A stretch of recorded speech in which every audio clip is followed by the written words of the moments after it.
ตอนซินนี่ตัวเล็กอูคูเลเล่ซินนี่ก็ตัวเล็กค่ะแต่พอซินนี่โตขึ้นอูคูเลเล่ของซินนี่ก็ยังตัวเล็กเท่าเดิมเลยค่ะ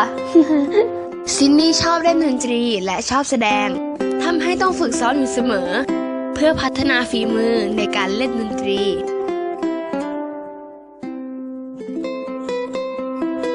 ต้องดูแลตัวเองซึ่งสมัยนี้ถือว่าเป็นเรื่องสำคัญต้องทานอาหารที่ดีคุณพ่อคุณแม่จึงเลือกสิ่งที่ดีให้ทานเป็นประจำ Nature Edge Colostrum น้ำนมเหลือ 100% จากประเทศนิวซีแลนด์เลือกสิ่งที่ดีให้กับตัวเองกันนะคะ